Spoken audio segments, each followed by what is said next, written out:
Hi art family, it's Dena Tollefson and welcome to my studio. I'm so glad to have you here today. Today's topic is all about composition, creating a composition in your painting. I'm going to show you this inverted C-shaped composition that I love to use when making my pond paintings.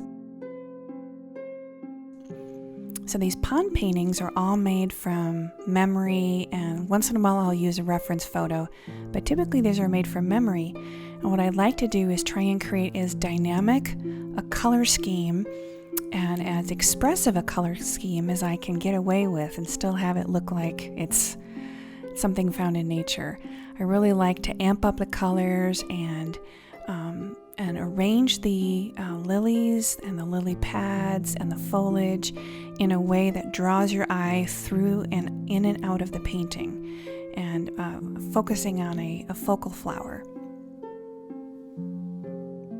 And if you're new to my channel, thank you so much for coming here, and I hope that you will ring that subscription bell so you never miss any new videos.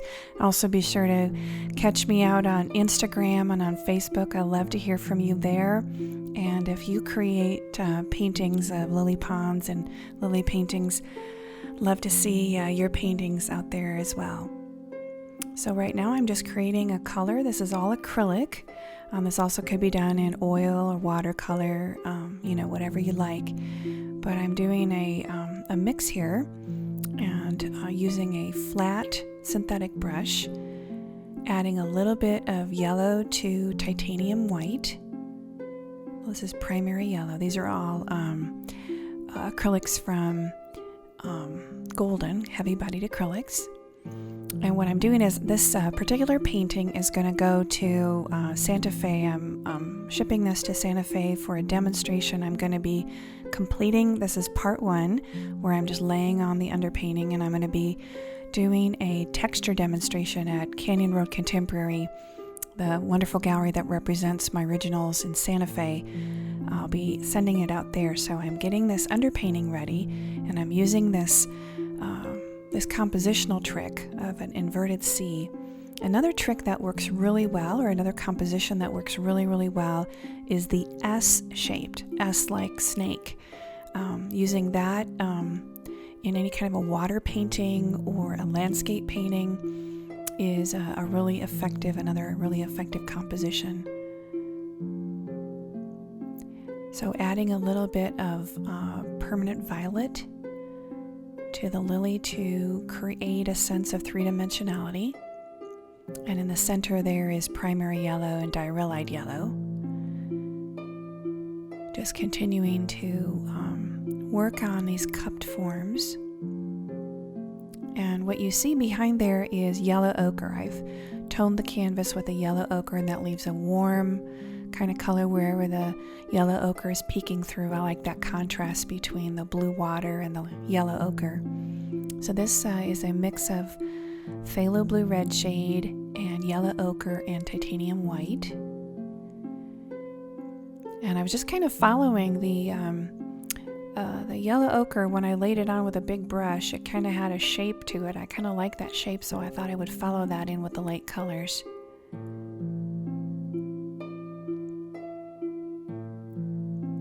Just working that now.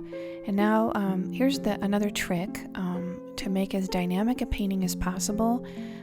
If you can incorporate some areas of dark and connect those darks. So you'll see all of that dark area that I put in, which is phthalo blue red shade, plus a little bit of Pyrrole orange to make this inky dark color, almost an indigo color. So I'm connecting this dark passage up at the top and at the bottom of the painting. And you might think, oh my gosh, this color is way, way, way too dark. But at the end, if you have an area of dark, then anything that's light will pop or will stand out more. So it's important to get dark enough values in your painting when you're working. And then this middle value, which is going to connect the dark area and the lightest area of the water, is phthalo blue red shade with a little bit of Pyrrole orange and some titanium white. So just kind of staying with the one blue, and then just how much white, or if any white is added to it, is making a difference in how dark or light it is. So later when I add my texture on in the Daubism technique during the demonstration, I'll be having a lot of other different colors in the painting, but I like to kind of just stay with a simple palette for these underpaintings. Now, I'm going to be putting a thick, heavy texture on, but when you do your work, you might choose to further develop the painting, either leave it loose and airy like I've got it here, or you might say, oh, I want to do, you know, more detail in certain passages, or more detail throughout the whole painting. But what I'm aiming for here is just a loose and expressive feeling. I got the blue a little bit too far into the lilies, so I'm just wiping that out with a brush, and now adding the little notches in the lily pads, coming back in with even more dark.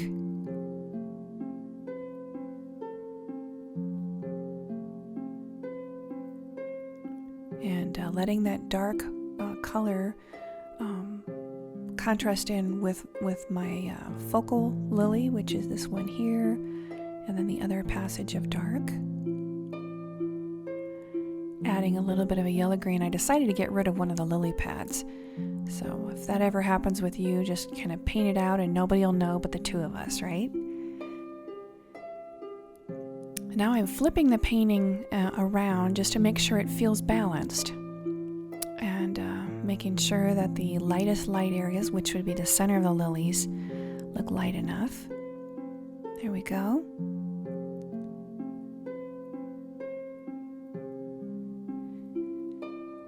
And now adding, these lilies have got a hard, crisp edge on them. And so I want to make sure I get a highlight going there, just in a few selected areas. And then using a soft Filbert brush to just gently blend the color in. Using a mixture of, what is this? This is yellow ochre and a little bit of Mars Black to create the ribs, the color for the ribs of the lily pads.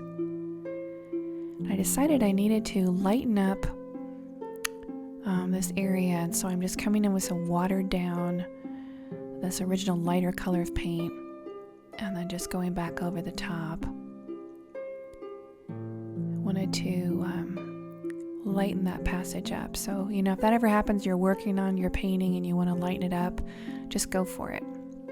So using a liner brush and the just watered down acrylic paint, signing my name. And I want to thank you so much for being here. I hope to see you next time. It's Dena Tollefson. Bye-bye.